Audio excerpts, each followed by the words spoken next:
Qué bueno que nos encontramos una vez más ahora en este espacio en donde el pastor Héctor Salcedo va a responder esas preguntas que ustedes nos han enviado. Primero, darles las gracias porque la mayoría de ellas las hemos sacado del canal de YouTube de Ministerios Integridad y Sabiduría, para que quede constancia de que lo leemos y de que, además de dar gracias por estas preguntas, estamos agradecidos por todas las palabras de afirmación y todas las palabras de ánimos, y nos gozamos mucho en saber que les hemos podido estar sirviendo con todos estos episodios. Gracias por su pregunta y síganla haciendo, ya sea por vía del canal o por la página de Ministerios Integridad y Sabiduría. Pues vamos a darle inicio, Chacho, y te voy a hacer la primera pregunta. Y dice así: no soy asalariada, pero tengo una empresa privada que es pequeña. ¿Cómo me asigno un sueldo si mis ingresos son irregulares? ¿Y cómo puedo ahorrar cuando tengo deudas? ¿Qué le dirías a esa persona? Sí, bueno, es muy común que la gente que tiene, o personas que tienen empresas privadas o empresas personales, no tienen un sueldo asignado o un ingreso fijo asignado, sino que, dependiendo de sus necesidades, toman de la empresa lo que requieren. Yo creo que eso financieramente es un error, porque primero, a veces voy a tomar de la empresa lo que yo requiero, pero no necesariamente la empresa está en las condiciones de facilitarme. De dármelo, claro. Número dos, a veces yo tomo de la empresa sin tener una contabilidad básica organizada y tomo más allá de lo que los beneficios de la empresa permiten tomar. Pero además de eso, a veces el tomar de la empresa tiene implicaciones fiscales. Claro.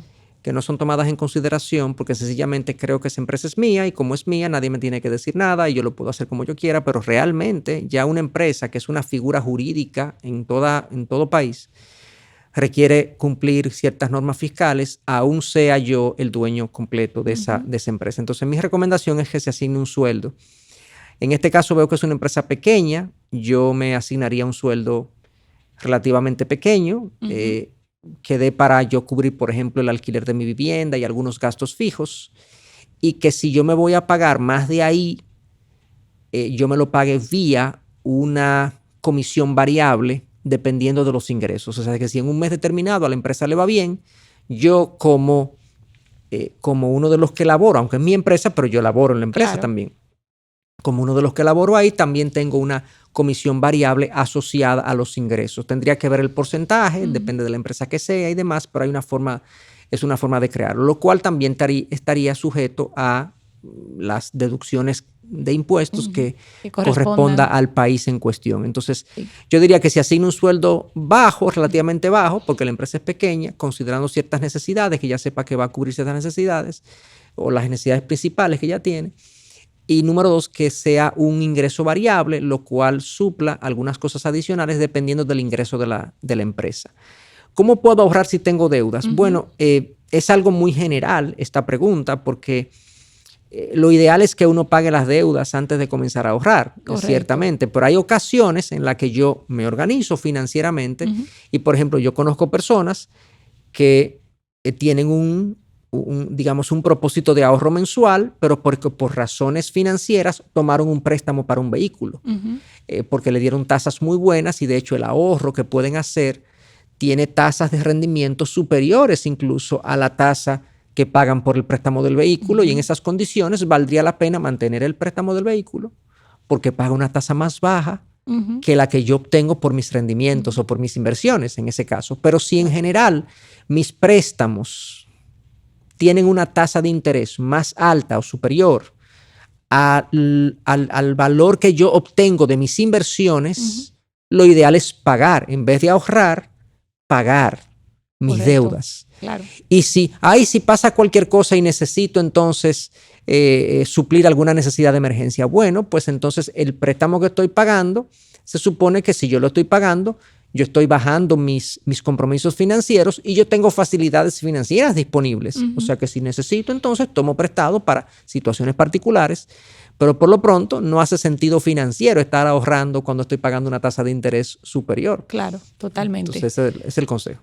Perfecto. Y la próxima pregunta Esta persona dice, tiene 50 años de edad. Iba a decir este señor, pero tú tienes 50 casi. Entonces, todavía. este joven dice que soy viudo, no tengo un patrón de orden en las finanzas, no tengo un hogar propio, actualmente no tengo un empleo, pero pronto recibiré un dinero patrimonial de la familia. ¿Qué consejo me daría? Bueno, una vez más, a veces es difícil uno entrar en detalles cuando uno no tiene todos los pormenores Sí, de la pregunta. claro. Pero en general, la persona menciona que no tiene un patrón de orden en las finanzas. Uh-huh. Y ahora va a recibir un lo dinero. primero que yo empezaría es a poner un patrón de orden en las finanzas. ¿Cómo yo pongo un patrón de orden? Bueno, yo comienzo haciendo un presupuesto. Aunque él es viudo y no tiene trabajo, él no tiene ingresos, pero él come. Él vive en algún lugar. Él paga algún tipo de servicio de comunicaciones. Él se transporta. O sea, él tiene que hacer un presupuesto básico. Me imagino que él está viviendo de ahorros que tiene o de ingresos que tiene no de un empleo, pero sí de algún otro ingreso que tiene, o de alguna ayuda, de algún lugar él está sosteniendo su vida. Entonces, él puede hacer un presupuesto de gastos. Claro. Un presupuesto de gastos, yo comenzaría por ahí para tener un cierto criterio de cómo ordenarme financieramente. Eso es lo primero. Lo segundo es que yo estaría buscando activamente trabajo, independientemente de que tenga 50, 60, buscaría trabajo. A veces no conseguimos el trabajo que deseamos, pero un trabajo, aunque sea por debajo de lo que deseamos, es mejor que un no trabajo. Claro. Por lo tanto, yo buscaría activamente trabajo y ese dinero patrimonial o ese patrimonio que recibiría en el futuro de la familia tiene varias opciones. Él dice que no tiene un hogar propio. Una opción pudiera ser considerar el adquirir una vivienda pequeña, quizás, que le permita este patrimonio, o invertirlo, esos recursos, invertirlos por vía de algún mecanismo en su país. No sé de qué país me está escribiendo. Algo seguro, ¿no? No negocios exactamente, de emprendurismo. No, claro, no negocios exactamente, no cosas que pongan en riesgo este dinero patrimonial que va a recibir, sino algo que sea relativamente seguro. Hoy en día las tasas de interés y los niveles de rendimiento están aumentando a nivel mundial. O sea que el que tiene cierto patrimonio líquido hoy en día puede obtener niveles de rendimiento que son muy superiores a lo que se podían conseguir hace 12 meses atrás. Correcto. O sea que una manera es buscar un mecanismo de inversión en ese país y hacerlo de esa forma. Para obtener una mensualidad con la cual él pueda vivir. Con la cual se sostenga en vista de que no tiene empleo. Y ajustarse quizás a esa mensualidad. Exactamente. Bueno, esta otra persona pregunta, ¿es válido promover que los hijos ya casados vivan en casa de los padres de manera independiente, pero en la misma vivienda? Sí, bueno, hay cultura, es difícil, sí, claro, hay culturas así. Es difícil que una pareja pueda ser independiente si vive en la misma vivienda. Sí. Es difícil porque las normas del hogar, ¿quién las pone? Claro. O sea, ¿quién la pone el dueño de la vivienda, que es el papá, el patriarca, por así decirlo, o la pone este joven esposo que está con su esposa viviendo en la casa de sus padres o de los padres de la esposa. O sea, es difícil. Eso puede ocurrir de manera puntual por condiciones muy especiales. Tú y yo en un momento dado nos tuvimos que ir un par de meses a la casa de nuestros padres porque estábamos en una transición de una vivienda a otra y la vivienda a la que íbamos no estaba lista y tuvimos que estar unos meses en la casa. Así pueden haber condiciones incluso económicas en un momento dado que lleven a una pareja a estar en un momento dado temporalmente. Y esa pareja tiene que adaptarse a las normas de la casa que la recibe. Hogar, claro. O sea, no es que va a Por eso digo, no va a haber una independencia total. Claro.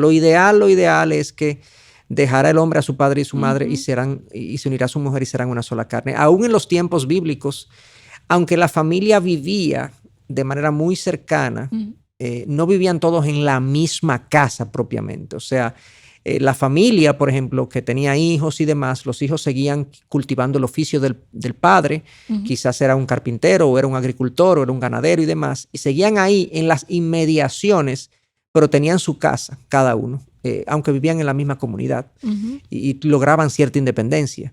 Y de hecho, el espíritu del versículo de Génesis 2, 24 al 26, de que dejará el hombre a su padre y a su madre, ese es el espíritu de que hay una independencia. Entonces yo no creo que sea válido promover que los hijos casados vivan en casa de los padres de manera independiente. Primero, pienso que es casi imposible hacerlo. Sí. Y aún aspirando a que sea posible, no lo veo como una buena práctica. Chacho, te tengo otra pregunta. En el caso de, dice esta persona, en el caso de que el esposo no está de acuerdo con la ayuda que le doy a mis padres, ¿cómo puedo hacerlo sin que él sepa? Ella dice que su esposo no es cristiano, aparentemente ella es la cristiana, Sí. pero quiere hacer algo sin que él sepa, porque él no está de acuerdo. Sí, bueno, esa es una pregunta definitivamente que yo les exhortaría a que busquen el consejo de otras personas a la comunidad a la que ellos pertenecen o a la que ella pertenece para conocer las interioridades de esta situación. O sea, primero, esta ayuda que ella da a sus padres, ¿es algo que los padres realmente necesitan? ¿O él no está de acuerdo porque él entiende que ellos no necesitan esa ayuda y que sencillamente ese dinero que va a sus padres está siendo desperdiciado? Esa es una posibilidad. Otra posibilidad puede ser que él no esté de acuerdo porque quizás ella no se ha sabido manejar financieramente frente a él, no es de buen testimonio y él no confía en que ella haga las mejores decisiones posibles. Segundo, tercero, hay que ver si también él se está oponiendo porque ella no ha sabido pedirle esto de una manera que él se sienta respetado. Si él se siente atropellado o se siente irrespetado en este proceso de otorgar la ayuda a los padres, él puede ser que se oponga, no porque está en contra de la ayuda en sí, sino de la forma que ella ha empleado. Entonces yo, como también, no conozco las interioridades. También quizás él ve un patrón de gasto en los padres no adecuado, o también él sabe que hay otros hermanos que también pueden ayudar y no lo están haciendo. A eso me referí lo primero, exacto, de los padres que quizás no lo necesitan. Y también lo que agregaste, que fue muy bueno también, de que quizás hay otros que deben contribuir y quizás no lo están haciendo. Entonces, tiene que manejarse de una manera muy sabia. Yo le exhortaría a orar por esto, a orar intensamente por esto y hablar en un momento dado con su esposo. Me imagino que lo ha hecho ya, pero expresarle su parecer y tratar de entender la postura del esposo, a qué obedece, a qué se debe y tratar de ponerse en sus zapatos. Y la sumisión de esa esposa a ese esposo no es porque él sea cristiano. O sea, claro, su sumisión a él es independientemente de la fe que él profese, es su rol como esposa que lo lleva a someterse a él, siempre y cuando no sea pecado. Claro, ¿verdad? Aquí el dilema que ella me imagino que está enfrentando es el dilema siguiente. Si sus padres necesitan realmente estos recursos, y ella entiende que debe honrarlos para poderles suplir estas necesidades, y él le dice que no, él estaría como yendo en contra de la palabra de Dios, para lo cual ella estaría como respaldada por la palabra de ayudarlos a pesar de que él no esté de acuerdo. Entonces, pero no puedo conocer de la pregunta si ese es el dilema, si esa es la realidad que está viviendo la Hay que responder las otras inquietudes que dijiste. Lo cierto es que siempre en este tipo de casos, siempre hay que buscar la manera de que tu pareja, sea hombre o mujer, de cualquier lado, se sienta honrado en este proceso y que no se sienta ignorado, no se sienta obviado ni atropellado, sino que esta unión que ella tiene con su esposo es primaria, es primordial, es fundamental, que ella lo honre a él como esposo y cabeza del hogar y que entonces él le conceda esto, revisando estas cosas que mencionamos. Sí. Otra pregunta, si alguien va a prestar un dinero a un amigo, un familiar, ¿cuál sería la tasa adecuada, el interés adecuado a cargarle a esa persona para no caer quizás en la usura o no caer tampoco en una insensibilidad o en una mala administración de los mismos recursos? Porque, ¿verdad?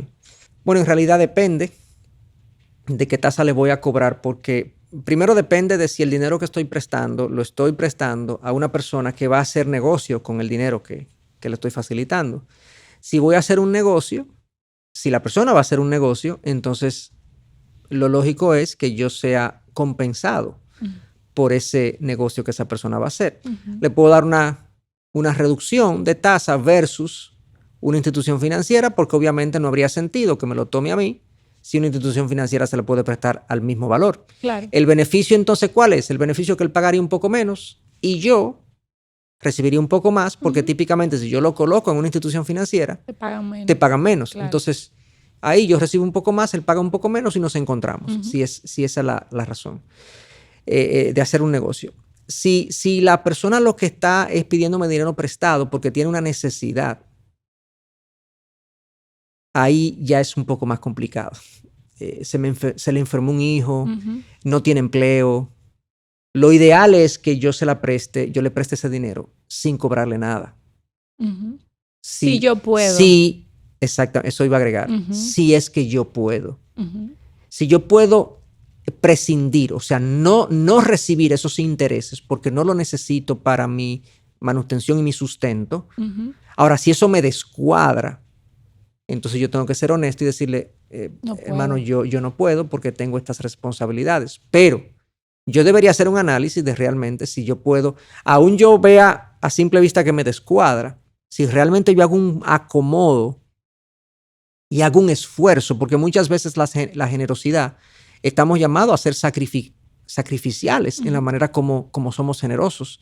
Entonces, si tengo que hacer un acomodo para que a un hermano en la fe o un hermano biológico o un familiar yo le pueda prestar esos recursos, aún implique para mí un cierto sacrificio, yo lo voy a hacer.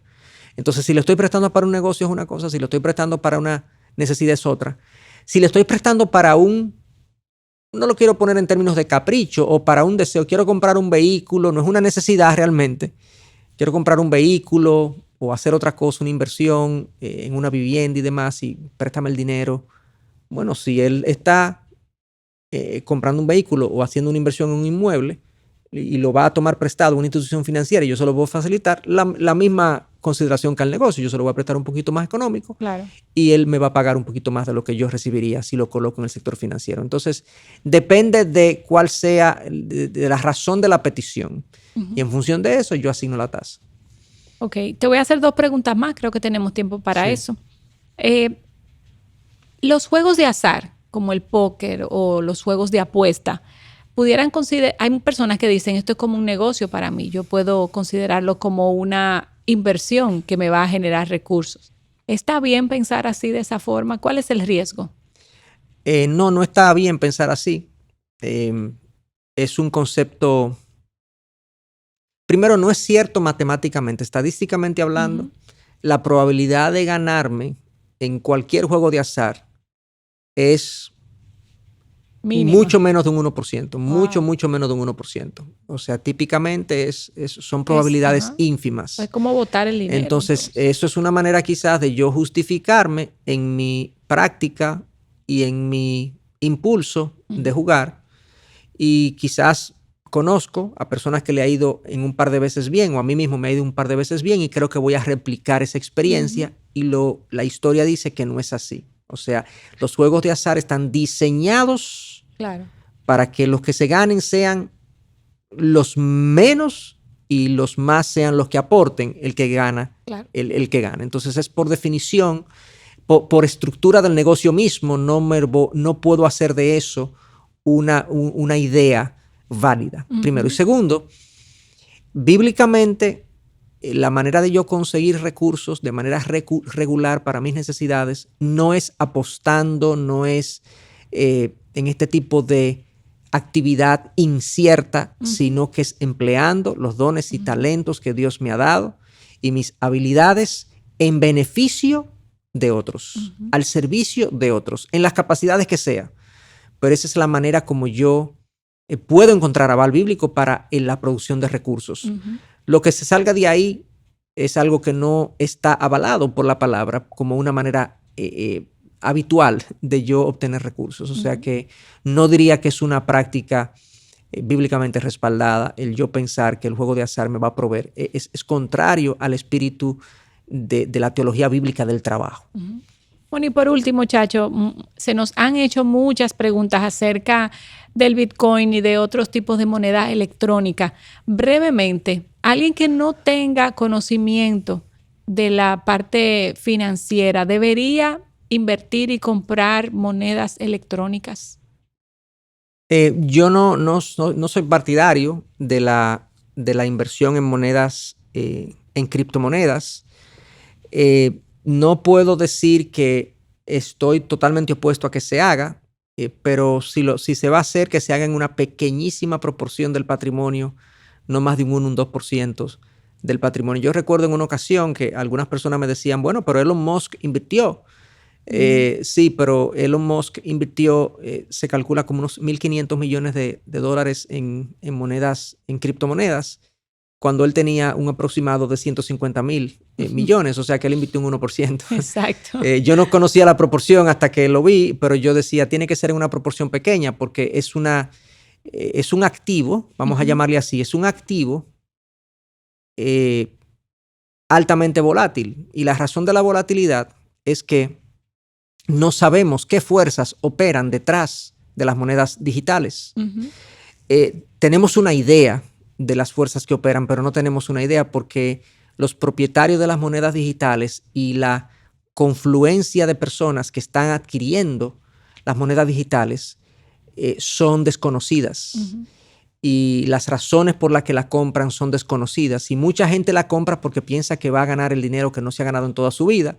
Pero así como te lo ganas, así lo pierdes. Sí. Recientemente el Bitcoin bajó, hace unos meses atrás, el Bitcoin llegó a los $60,000. Hoy está cerca de los $20,000. Wow. O sea, perdió un 2/3 de su valor. O sea, el que invirtió en el Bitcoin cuando estaba en los $60,000, hoy en día perdió, de cada dólar que invirtió, perdió 60.